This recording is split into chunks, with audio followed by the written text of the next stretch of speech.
하나님 말씀입니다.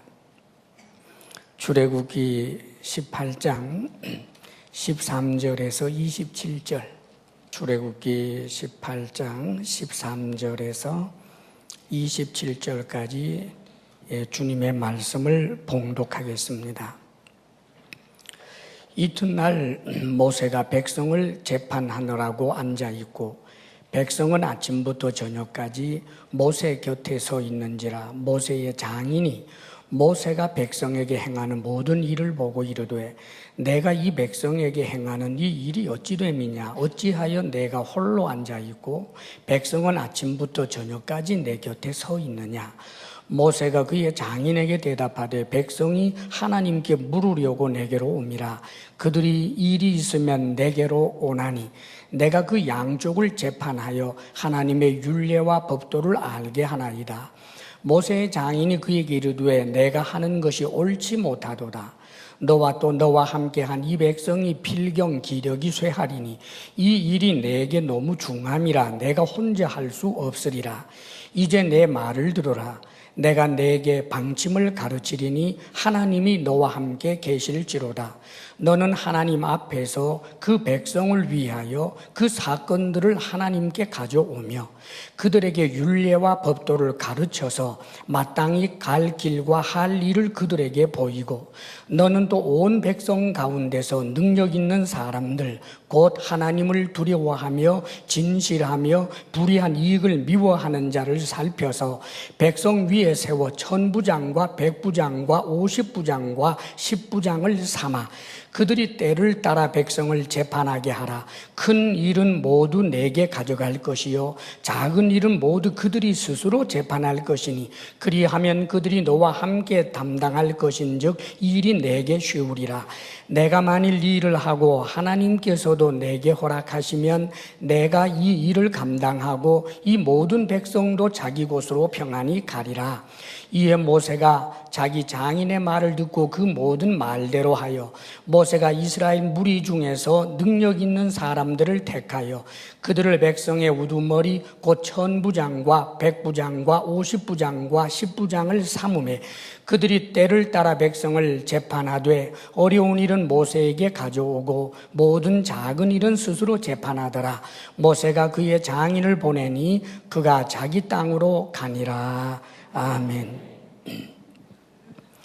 우리 인사하겠습니다. 서로에게 가장 따뜻한 마음을 전해주셨으면 좋겠습니다. 주님 안에서 존경합니다. 사랑합니다. 주님 안에서 존경합니다. 사랑합니다. 예, 서로 존경하십시오. 또 한 번 더 인사하겠습니다. 잘 되고 있습니다. 염려하지 마세요. 잘 되고 있습니다. 염려하지 마세요. 예.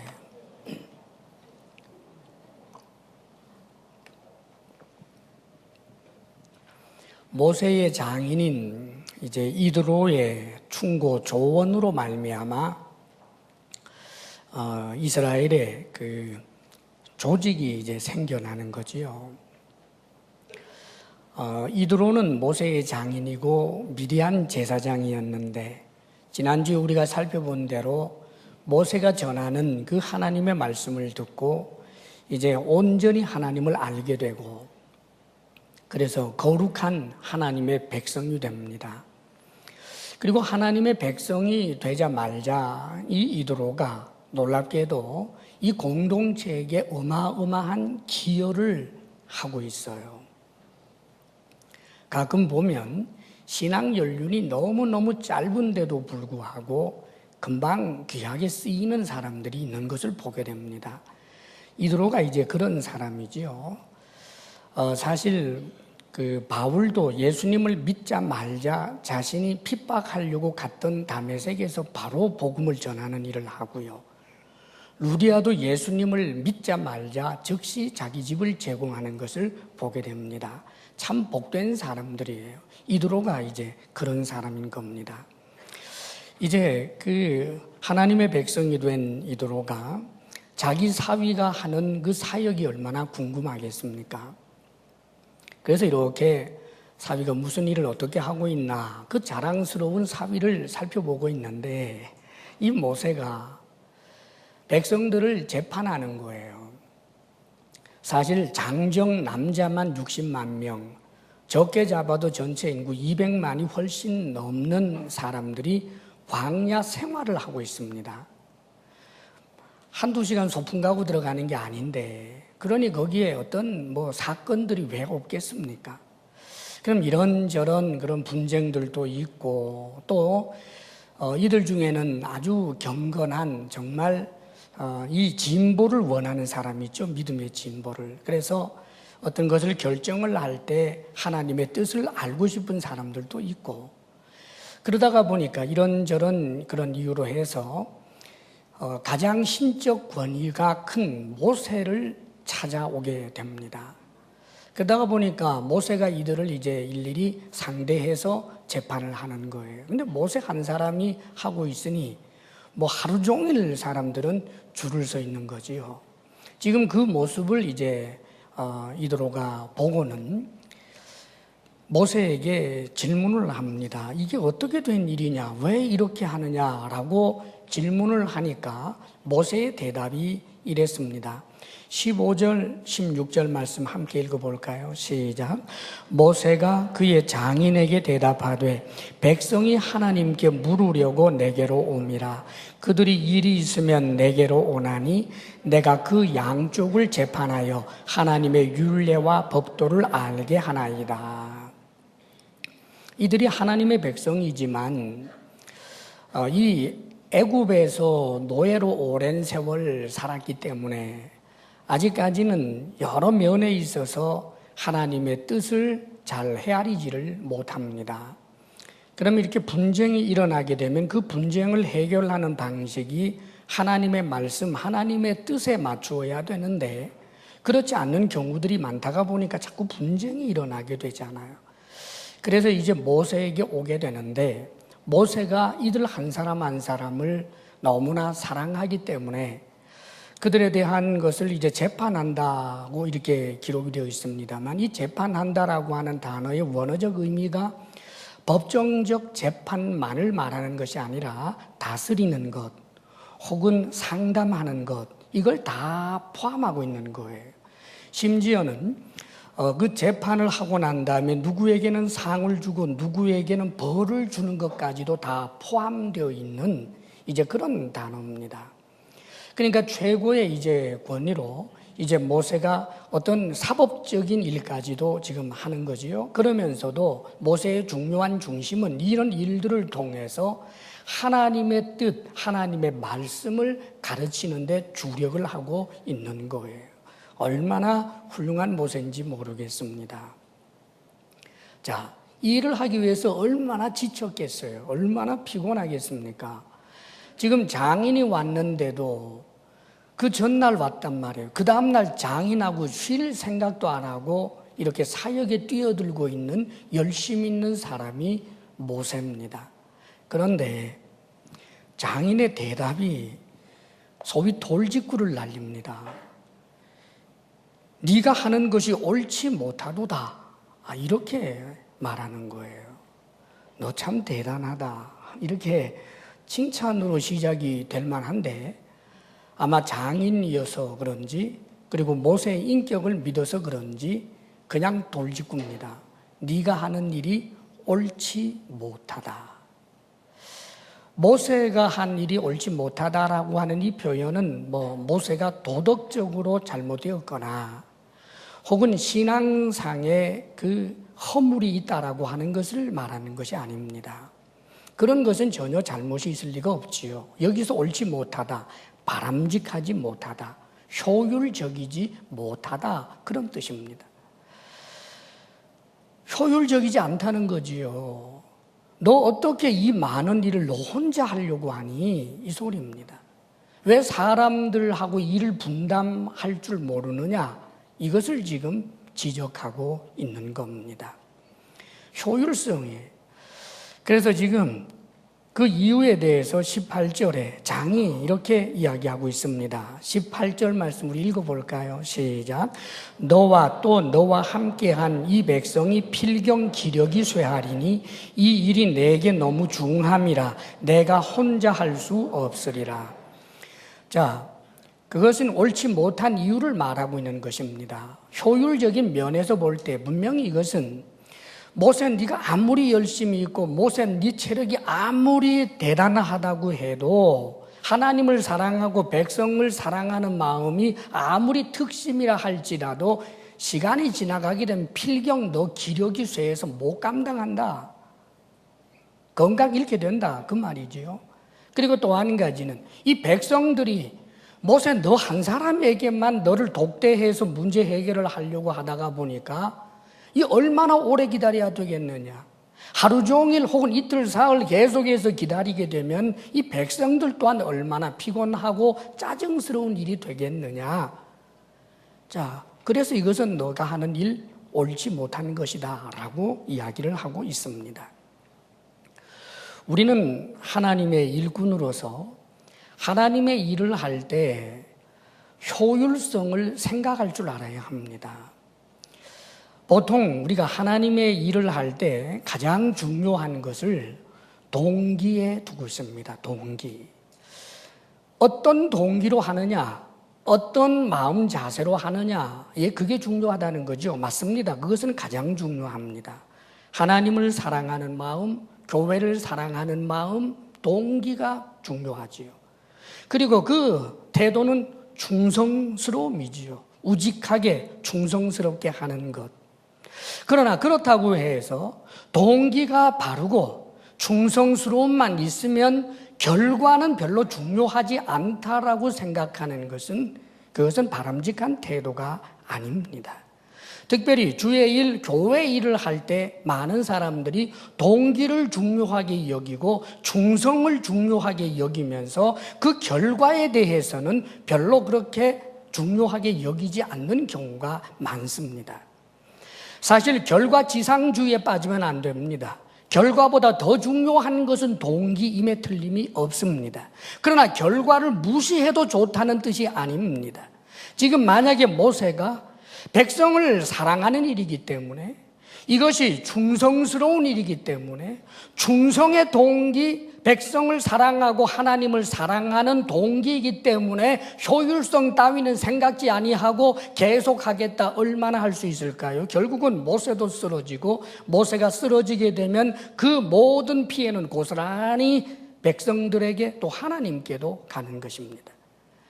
다시 말하면 그 결과 혹은 그 효율성에 대해서 규모 있게 일할 지혜가 필요하다. 그 말이지요.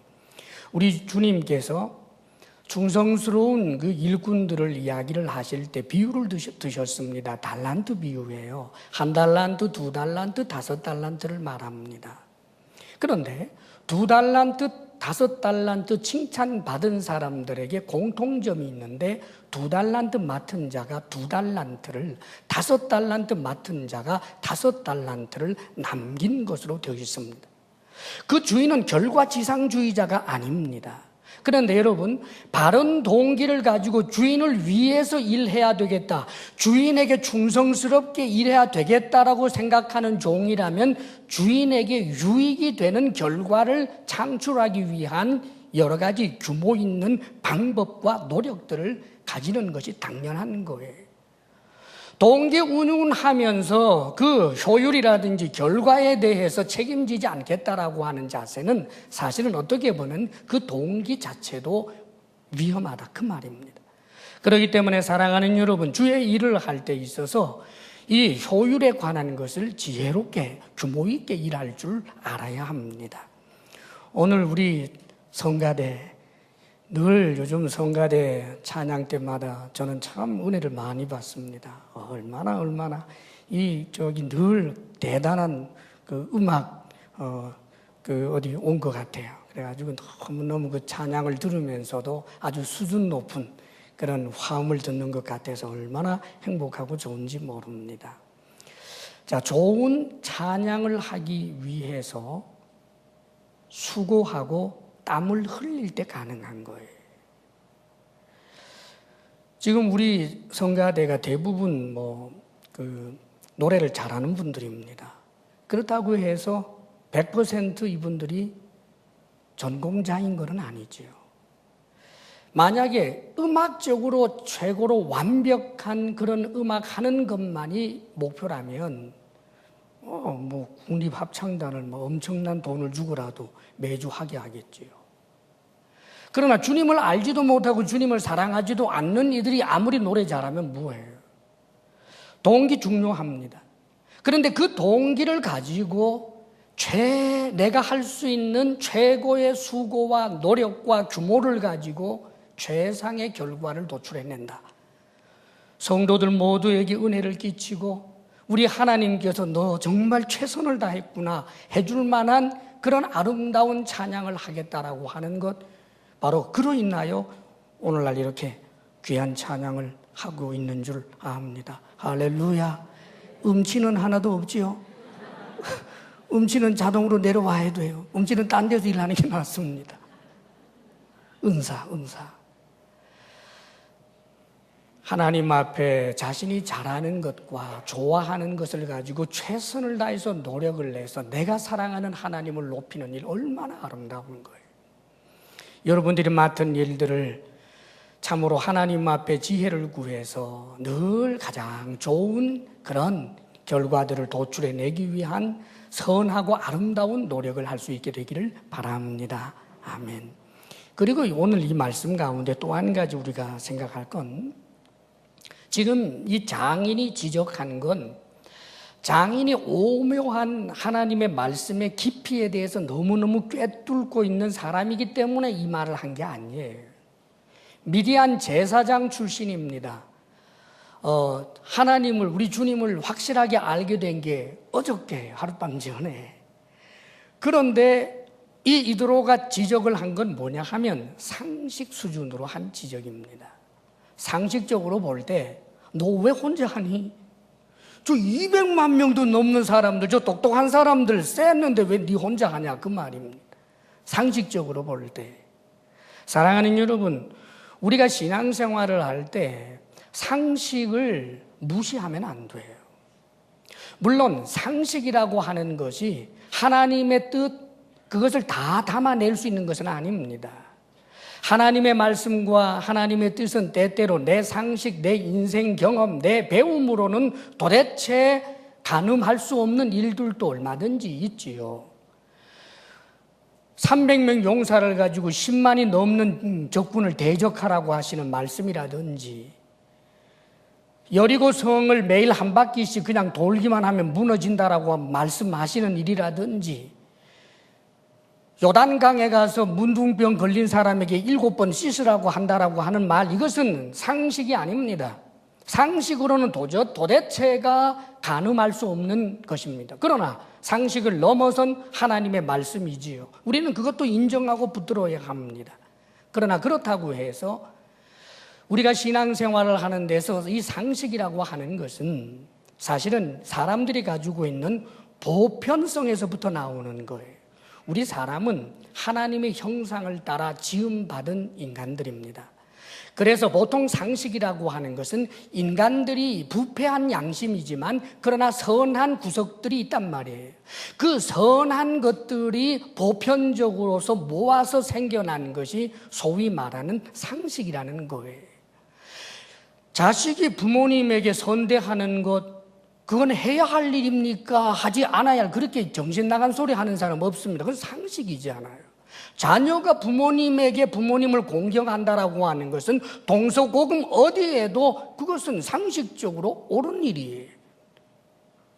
타인에게 선대하는 것, 어려운 사람을 돕는 것, 수레를 끄는데 땀을 뻘뻘 흘리면서 못 올라가는 노인이 있을 때 뒤에서 밀어주는 것, 얘 상식이지요. 저걸 해야 돼, 말아야 돼, 하는 일이 옳아, 하지 않는 게 옳아, 이러고 앉았으면 안 되지요.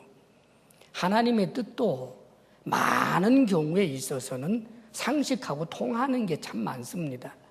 그런데 잘 믿는다라고 하는 이들이 자꾸 비상식적인 것에만 하나님의 뜻이 있다라고 생각하는 경우가 있어요.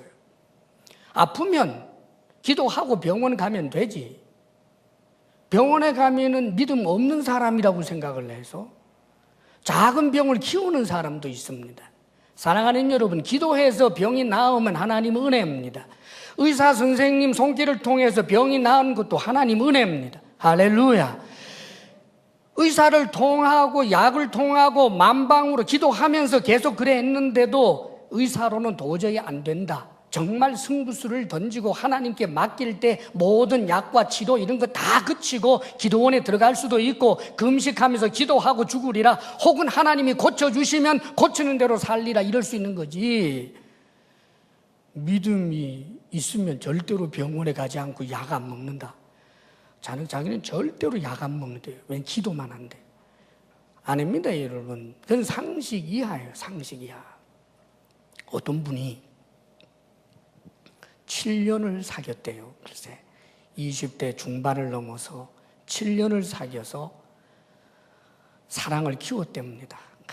아주 연애를 하고 사랑을 키워서 너무 이제 깊이 사랑하는데, 근데 고민에 빠졌다는 거예요. 결혼하는 게 하나님 뜻인지 아닌지 모르겠다는 겁니다.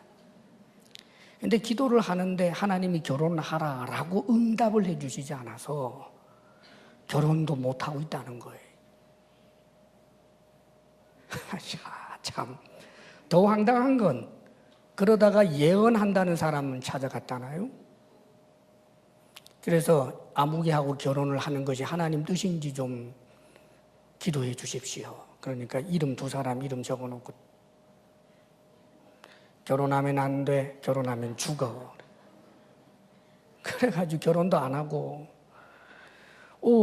이 고난의 길을 가게 하십니까? 사랑하는 여러분, 하나님 뜻에 언제 그 여인하고 결혼하는 게 하는 뜻이 아니라고 그랬어요. 그 예수 점쟁이가 한 말이지. 상식 이하잖아요. 한 남녀가 부적절한 관계가 아니고 청춘 남녀가 만나서 사랑하게 되고 사랑이 키워지고 7년 동안 사귀면서 점점 좋아졌으면 그 다음 할 일은 결혼밖에 더 있어요.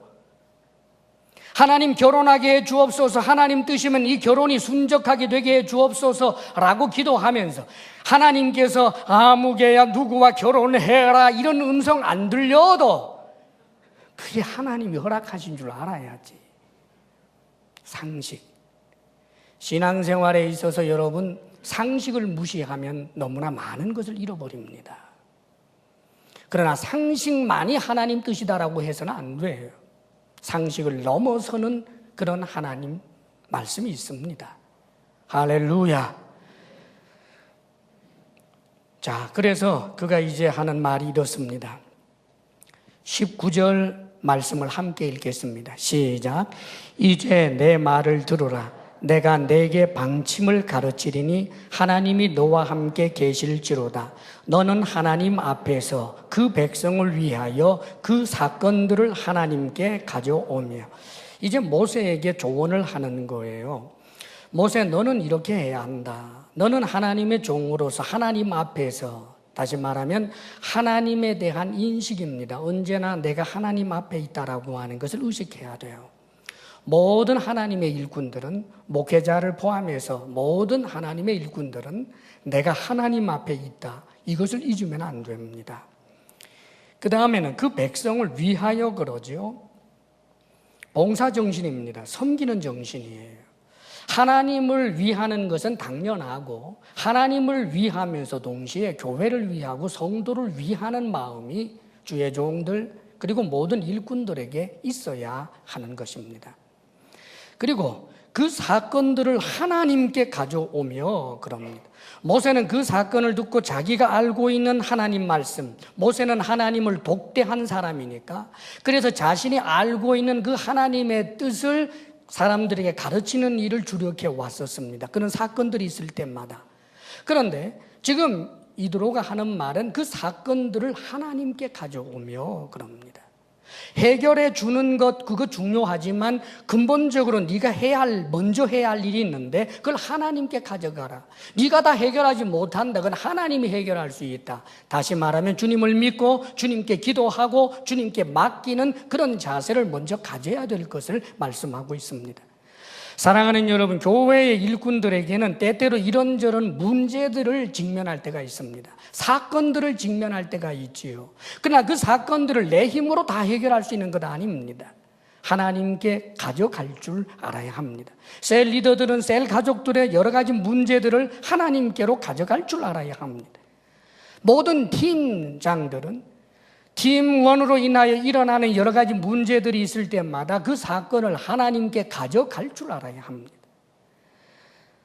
내 힘만 의지하고 내 스스로가 해결하려고 하다가 보면 우리가 머리털ок 하나도 희거나 검거나 할 능력이 없는데 언제까지 얼마나 해결할 수 있겠습니까? 하나님께 가져가라라고 이야기를 하지요. 그러면서 이제 모세가 해야 할, 주력해야 할 일을 말하고 있습니다. 20절 함께 읽을까요? 시작.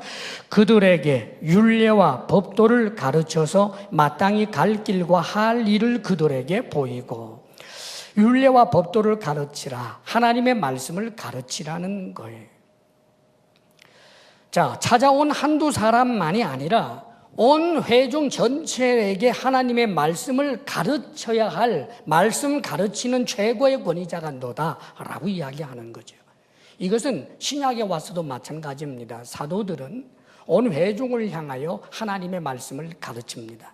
이것은 오늘날 광야 교회 이런 모델과 그 다음에 신약에 나타나고 있는 그런 예루살렘 교회의 그런 모델을 받아서 모든 지교회에 이 설교라고 하는 것은 한편으로는 하나님의 말씀을 가르치는 일이기도 한 것입니다. 어느 성도를 대상으로 해서 예배를 통하여 하나님의 뜻을 선포하는 설교가 이 말씀 율례와 법도를 가르치는 행위라고 하는 거지요. 여기에 대해서 너 주력하라라고 말합니다. 그러면서 그 말씀은 어떤 것이 되어야 하느냐 하면 결국은 적용의 문제입니다. 마땅히 갈 길과 할 일을 그들에게 보이라. 다시 말하면 말씀을 가르쳐서 성도들의 삶의 상황들이 다 다르고 하는 일들도 다 다른데 마땅히 가야 할 길, 마땅히 해야 할 일들을 알아서 적용할 수 있게 하라는 말씀이에요. 사랑하는 여러분, 우리 하나님의 백성들이 마땅히 갈 길이 있습니다. 그것은 좁은 길이지요. 좁은 길이란 넓은 길이 아닌 것을 말하는 것이 아니라 많은 사람들이 가면 무조건 가지 않겠다라고 하는 그런 것을 말하는 것이 아니라 바로 예수님께서 가시는 길, 예수님을 따라서 걷는 길, 믿음의 길, 진리의 길, 바로 그것을 말하는 것입니다. 또 할 일이라고 하는 것은 종말론적으로 가치 있는 일을 말하는 거지요. 우리는 이 땅에 살고 있지만 이 땅이 전부가 아니라는 것을 아는 사람이기 때문에 마땅히 해야 할 그 일은 이 땅에서는 가치가 있는데 이제 나중에 오게 될 하나님 나라, 지금 파편적으로 부분적으로 하나님 나라가 임하여 있지만 예수님을 믿음을 통해서 우리는 믿음으로 하나님의 나라를 부분적으로 경험합니다. 그러나 언젠가 예수님 재림 때가 되게 되면 하나님 나라가 침투에 들어오게 됩니다. 객관적으로 임하게 될 그 하나님의 나라가 있지요.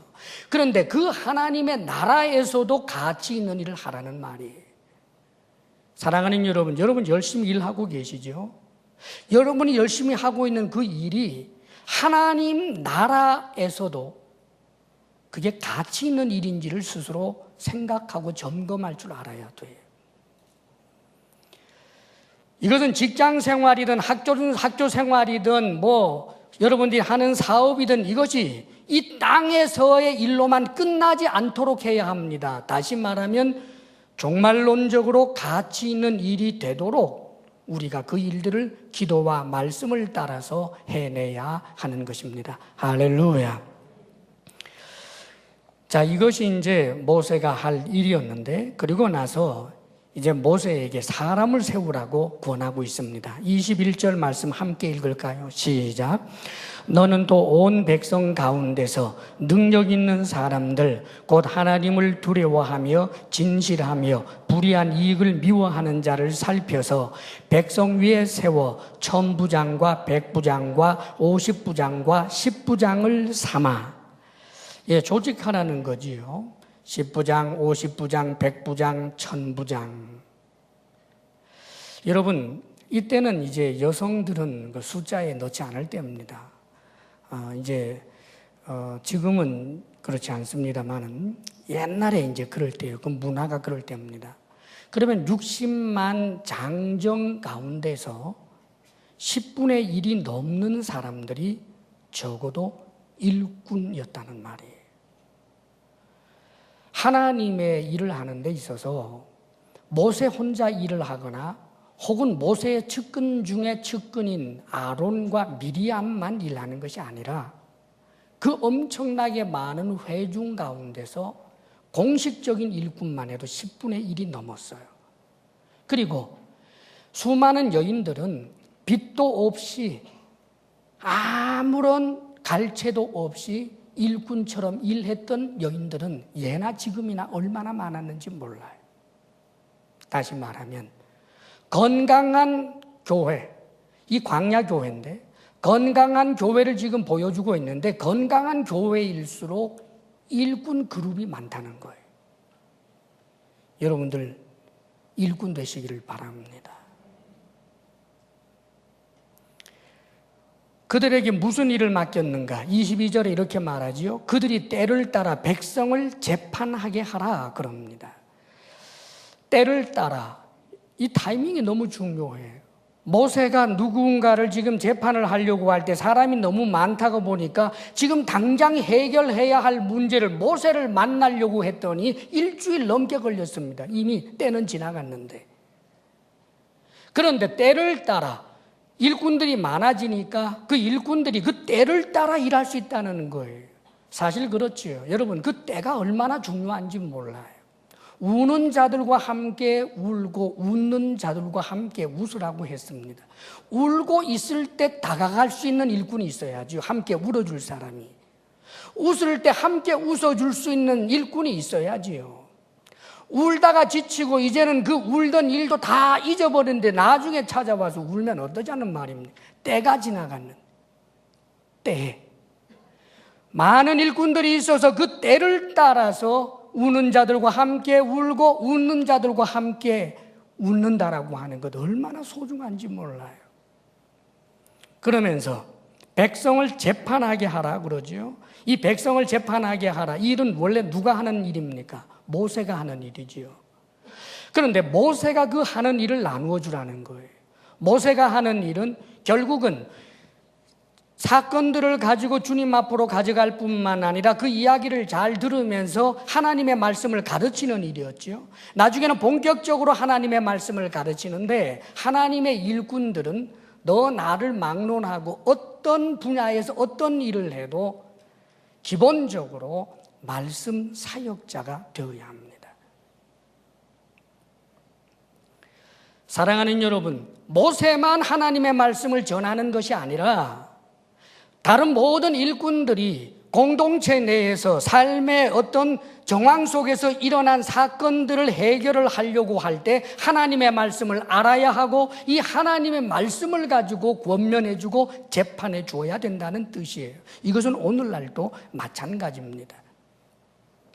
저는 하나님 말씀 너무 모르는데 어떻게 하나님 말씀 사역자가 되라고 하십니까? 사랑하는 여러분, 성경 전체를 꿰뚫어 알 수 있는 그런 무슨 말씀 전문 사역자가 되라고 하는 이야기 아닙니다. 다 신학을 해야 된다는 이야기도 아니에요. 우리가 알아야 할 내용이 있지요. 여러분, 우리가 알고 있는 것 한번 점검해 보실래요? 하나님은 살아계십니다. 우리는 알고 있고 믿고 있습니다. 천국이 있고 지옥이 있습니다. 하나님이 천지를 창조하셨습니다. 우리 이거 다 알고 있고 믿고 있습니다. 하나님이 예수님을 구원자로 보내주셨습니다. 예수님을 믿는 자는 구원을 얻습니다. 지금 제가 한 말이 너무 어려워서 모르는 분 손 한번 들어봐 주실래요? 이것을 알고 있고 믿고 있다면 여러분들은 말씀 사역자가 될 수 있습니다. 몰라서 못하는 게 아니에요. 성경에 보면 신약 성경에도 처음으로 제도가 생기죠. 구제하는 일 때문에 헌금을 가지고 구제해 주는 일을 하는데 사도들이 하다가 보니까 헬라파 과부와 히브리파 과부 사이에 이 문제가 발생을 합니다. 그래서 이걸 효율적으로 하기 위해서 처음으로 집사제도가 생겨요. 그렇죠. 그래서 7 집사를 뽑았습니다. 그럼 이 집사님들을 뽑은 이유는 구제하는 일을 효과적으로 하도록 하기 위하여 7 집사를 뽑았는데 사도행전에 읽어보게 되면 이 집사님들이 그 재정 문제를 어떻게 효과적으로 했더라라는 거 한 줄도 안 나와요. 그 7 집사님들이 한 내용 특이한 것 기록된 것이 있는데 스데반이 말씀 전하다가 돌에 맞아 죽는 것, 빌립 집사가 사마리아 땅에 가서 복음을 전하는 내용만 나와요. 그럼 이 7 집사가 구제하는 일을 하지 않았을까요? 했습니다. 당연히 했지요. 그것은 당연히 하면서도 그들은 어떤 사역자였느냐? 말씀 사역자라였다는 뜻이에요. 교회 모든 사역자는 말씀을 알아야 합니다. 그리고 말씀 사역자야만 합니다. 그렇지요. 왜 당신은 그렇게 찬양하십니까? 하나님 살아계시기 때문에 나는 찬양해. 왜 그렇게 시간을 내서 봉사하십니까? 하나님께서 교회를 사랑하라고 하셨기 때문이야. 예. 우리는 하는 일들을 통하여 하나님을 나타내고 하나님을 증거하는 말씀 사역자가 되어야 한다는 뜻입니다. 보통은 이 기본에 대해서 모르는 크리스찬들이 별로 없습니다. 그럼에도 불구하고 말씀에 대해서는 아는데 어떤 사람을 세워야 하는지에 대해서 오늘 성경이 말씀해 주고 있습니다. 예. 시간이 많이 갔네요. 요약해서만 말씀을 드립니다. 21절 말씀을 다시 한번 읽어보겠습니다. 21절 다 같이 시작. 너는 또 온 백성 가운데서 능력 있는 사람들 곧 하나님을 두려워하며 진실하며 불의한 이익을 미워하는 자를 살펴서 백성 위에 세워 천부장과 백부장과 50부장과 10부장을 삼아.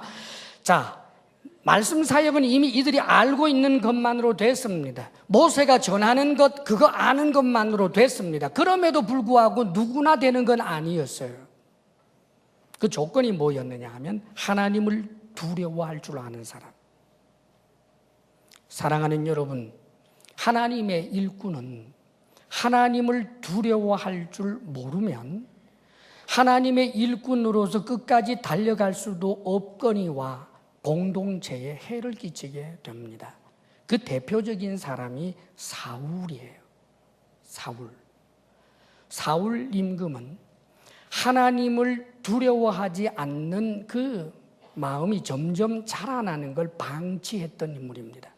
그래서 나중에는 정말 하나님을 조금도 두려워하지 않는 자가 되어버리고 말아요. 첫 번째 시작이 어떻게 되었느냐 하면 하나님의 말씀을 가볍게 생각했습니다.